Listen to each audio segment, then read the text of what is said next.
Moi, Paul, je vous prie par la douceur et la bonté de Christ, de Corinthiens 10, 1.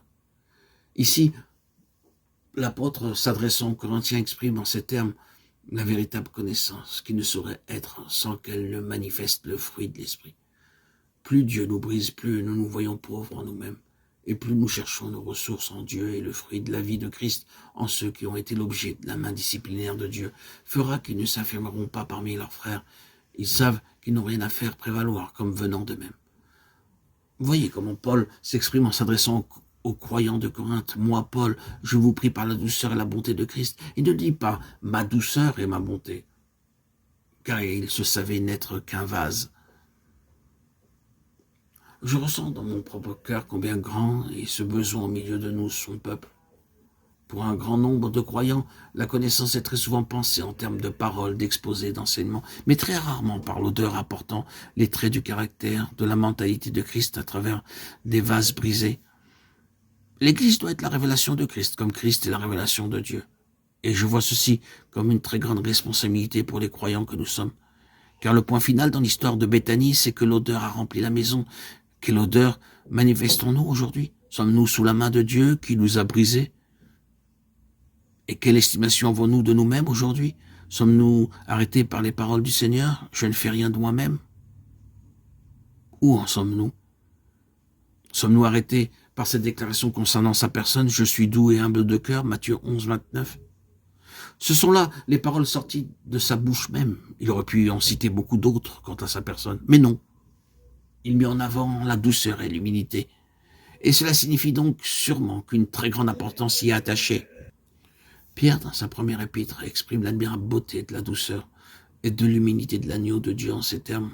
Lui qui, injurié, ne rendait pas d'injures, maltraité, ne faisait point de menaces, mais s'en remettait à celui qui juge justement. 1 Pierre 2, 21. Qu'est-ce donc que la douceur, sinon aucune justification ni de défense personnelle? C'est supporter la justice en se remettant à Dieu. Paul, l'exemple de Christ, exhorte Timothée à redresser avec douceur les adversaires et parle également de la non-assistance et de l'abandon de tous dont il a été l'objet. Cependant, son cœur ne recèle aucune amertume, mais des paroles empreintes de douceur et de tendresse.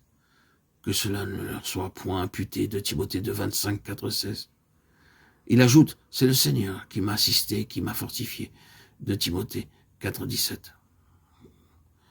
Que voyons-nous ici? Eh bien, le trésor, l'agneau doux et humble qui répond par sa précieuse vie aux besoins du vase de terre. Ainsi, nous voyons que la connaissance de Christ par Paul, ce vase de terre brisé et encore brisé, s'exprime en termes de douceur, d'humilité, de bonté et d'amour qui pardonne. Ce sont de tels vases que Dieu cherche à produire, afin que le lien des relations entre les membres de son corps soit le fruit de sa vie, témoignant que ces vases ont une réelle histoire, un réel ministère. Quelle richesse quand il en est ainsi.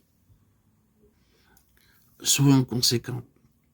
L'Église ne saurait être l'Église et satisfaire le cœur de Dieu, à moins qu'elle ne soit un vase de terre pour manifester sa vie parfumée de ses vertus incomparables. Et ce ne sera jamais par nos intentions, aussi élevées soient-elles, mais seulement si la croix a fait son œuvre et la poursuit intérieurement, afin que nous soyons entièrement séparés en nous-mêmes, d'avec nous-mêmes, pour entrer de plus en plus profondément dans l'expérience de sa résurrection, par une vie vécue dans l'esprit.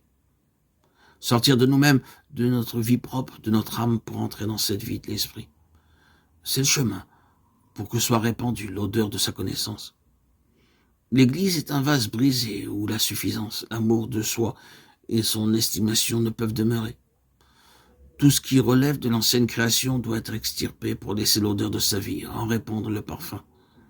Il doit y avoir une transfiguration opérée par une œuvre intérieure profonde, afin que les autres puissent voir un tel changement, qui est celle qui monte du désert, comme une colonne de fumée au milieu des vapeurs de myrrhe et d'encens. Cantique des Cantiques 3, 6.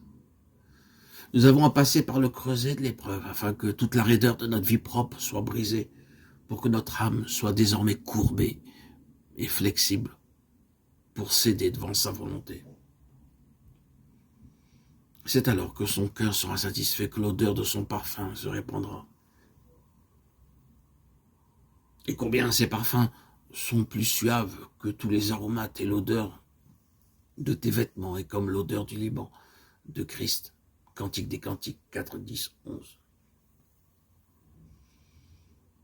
Le Seigneur veut réaliser cette œuvre en chacun, et quand elle le sera, le trésor pourra être vu et contemplé dans les vases, et l'odeur du parfum sera répandue.